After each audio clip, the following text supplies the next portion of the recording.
जय हिंद दोस्तों, सागर ज्ञान अर्जन में आप सभी का स्वागत है। हमारा आज का लेक्चर है चर्चा का विषय से संबंधित, जिसमें हम लोनार झील के बारे में पढ़ेंगे। लोनार झील क्या है और वो क्यों हमारे करंट अफेयर्स के बेस्ड इम्पॉर्टेंट हो जाती है और हमारे एग्ज़ाम के लिए हमारा अच्छा स्कोर ला सकती है। फ्रेंड, झील से संबंधित वैसे ही हमारे हर प्रकार के एग्ज़ाम में क्वेश्चन पूछे जाते हैं, लेकिन अगर वो जो टॉपिक है अगर करंट से बेस्ड हो जाता है तो वो और भी ज़्यादा हमारे लिए इम्पॉर्टेंट होता है। तो आज हम पढ़ेंगे लोनार झील के बारे में। हमारा जो चर्चा का विषय सेशन है उसमें हम क्या करते हैं कि जो भी 24 आवर्स में इम्पॉर्टेंट टॉपिक होता है देश दुनिया का, हमारे एग्ज़ाम के पॉइंट ऑफ व्यू से इम्पॉर्टेंट, उसको हम डिटेल में लेकर आते हैं। तो फ्रेंड, आज हम पढ़ेंगे लोनार झील के बारे में। लोनार झील क्या है देखते हैं फ्रेंड। लोनार झील डेक्कन ट्रैप, जो भारत में एक विशाल बेसाल्टिक क्षेत्र है, ठीक है। डेक्कन ट्रैप कहाँ है? भारत का एक विशाल बेसाल्टिक क्षेत्र है के भीतर पाए जाने वाले एकमात्र ज्ञात अलौकिक गड्ढे के भीतर स्थित है। कहाँ स्थित है? एकमात्र ज्ञात अलौकिक गड्ढे के भीतर स्थित है। यानी जो लोनार झील है वो डेक्कन ट्रैप के भीतर पाए जाने वाला एकमात्र अलौकिक गड्ढे के अंदर स्थित है। शुरुआत में इसे एक ज्वालामुखी का मुहाना माना गया, लेकिन बाद में हुए परीक्षणों से पता चला कि ये झील एक धूमकेतु या एक क्षुद्र ग्रह के पृथ्वी के टकराने से बनी है। ठीक है, किससे बनी है ये? धूमकेतु या फिर एक क्षुद्र ग्रह टकराया हमारी पृथ्वी से, उसके कारण ये झील बनी है। ठीक है, शुरुआत में इसे क्या कहा जाता था? एक ज्वालामुखी का मुहाना माना गया था, लेकिन बाद में हमें पता चला, उसका जब हमने रिसर्च करा, पता चला हमें कि धूमकेतु या फिर क्षुद्र ग्रह पृथ्वी से टकराया और उसके कारण ये बना है। लोनार झील का हम निर्माण और इतिहास देखते हैं। ठीक है फ्रेंड, इतिहास और निर्माण। लोनार झील को लोनार क्रेटर भी कहा जाता है। लोनार झील को और क्या कहा जाता है? लोनार क्रेटर भी कहा जाता है। इसका निर्माण 35,000 से 50,000 साल पहले, यानी कि कब कब निर्माण माना गया है इसका? 35,000 से 50,000 साल पहले एक भारी उल्का पिंड के गिरने से प्लेस्टोसिन युग में हुआ था। कब हुआ था फ्रेंड? प्लेस्टोसिन युग में हुआ था। झील में पानी खारा और क्षारीय दोनों है, यानी खारा पानी भी पाया जाता है और क्षारीय पानी भी पाया जाता है। लोनार झील का उल्लेख सबसे पहले स्कंद पुराण में, पद्म पुराण जैसे प्राचीन शास्त्रों में किया गया था। जो हमारे भारत के, हमारी संस्कृति के जो पुराण हैं, स्कंद पुराण और पद्म पुराण, इसमें भी हमें पहले इसका जो उल्लेख है देखने को मिलता है। झील पर जाने वाला पहला यूरोपीय 1823 में एक ब्रिटिश अधिकारी J.E. अलेक्जेंडर था। सबसे पहले इस झील में कौन गया था? 1823 में गया था। ब्रिटिश अधिकारी थे, कौन थे वो? J.E. अलेक्जेंडर। ठीक है। आइन ए अकबरी एक दस्तावेज जो 1600 CE में लिखा गया है इस झील के बारे में कहता है। ठीक है, इस झील के बारे में क्या कहता है? ये पहाड़ कांच और साबुन बनाने के लिए सभी आवश्यक वस्तुओं का उत्पादन करते हैं। ये और यहाँ सोरा का काम होता है, जिससे कर के रूप में राज्य को अच्छी मात्रा में टैक्स मिलता है।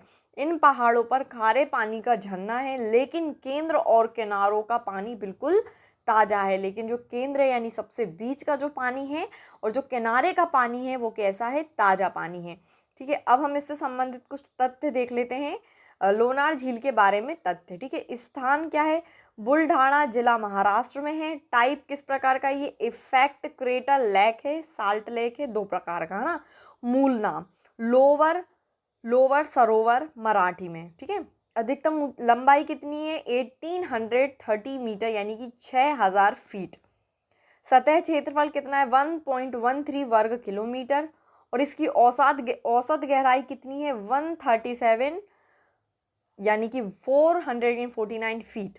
और अधिकतम गहराई कितनी है? 150 मीटर है। पानी का प्रकार कैसा है? खारा है ना। क्षारीय भी है, लेकिन अगर इसकी क्वांटिटी देखी जाए तो खारा पानी ज़्यादा देखने को मिलता है, इसलिए हम इसको एक प्रकार से कह सकते हैं कि ये खारा पानी है। लोनार झील का पानी पिंक क्यों हुआ? उसका कलर जो है वो पिंक कैसे पड़ा देखते हैं। लोनार झील संरक्षण एवं विकास समिति के सदस्य गजानन खराट का कहना है कि इस झील का पानी खारा है और इसका pH स्तर 10.5 है। ठीक है, तो फ्रेंड पहला तो ये आप याद रखना कि संरक्षण और विकास समिति के सदस्य का नाम क्या है? गजानन खराट। ठीक है फ्रेंड, क्या नाम है? गजानन खराट जी हैं। गजानन जी के अनुसार पानी की सतह से 1 मीटर नीचे ऑक्सीजन नहीं है। यानी कि आप देखें तो 1 मीटर पानी की जो सतह है उसके बाद आपको ऑक्सीजन नहीं मिलेगी, जबकि इस झील में शैवाल है और गर्मी की वजह से इसका पानी कम हो गया है, जिससे इसकी लवणता में वृद्धि हुई है। ठीक है, इस प्रकार पानी के पिंक होने के कुछ पानी की लवणता और शैवाल हो सकते हैं। यानी कि इनमें शैवाल और लवणता जो पाई जाती है उसके कारण ये पानी पिंक हो सकता है। ऑस्ट्रेलिया में भी एक पिंक रंग की झील है जिसका रंग शैवालों के कारण ही पिंक रहता है। उधर पे जो उसके जो शैवाल है उसके कारण ही पिंक रहता है। अब हम उसके बारे में भी देख लेते हैं। पिंक लेक जिसको कहा जाता है ऑस्ट्रेलिया की। इसके अलावा पानी के रंग में इस बदलाव का वैज्ञानिक कारण यह हो सकता है कि लोनार झील में हेलोबैक्टीरिया और ड्यूनोलिना सलीना नामक के कवक पाए जाते हैं, जिसकी वजह से पानी का रंग पिंक हुआ है।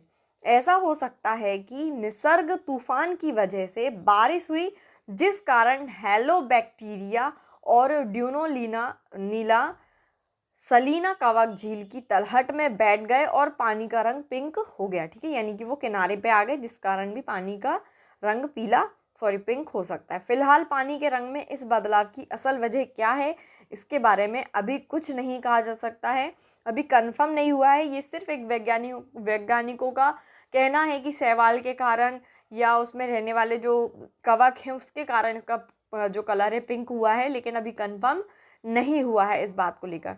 सच्चाई का पता सिर्फ वैज्ञानिक परीक्षण के बाद ही पता चलेगा फ्रेंड।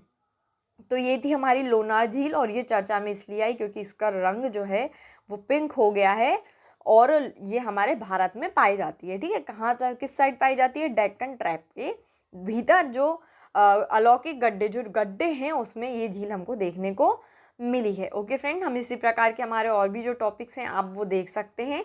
हमारे चर्चा का वैसे सीरीज़ है, प्लेलिस्ट में आप जाके चेक कर सकते हैं। अगर आपको हमारा PDF चाहिए इस लेक्चर का या और भी बाकी के जो लेक्चर है उनका, तो आप हमारे टेलीग्राम चैनल पर जाकर देख सकते हैं। Okay friend, thanks to watch my video.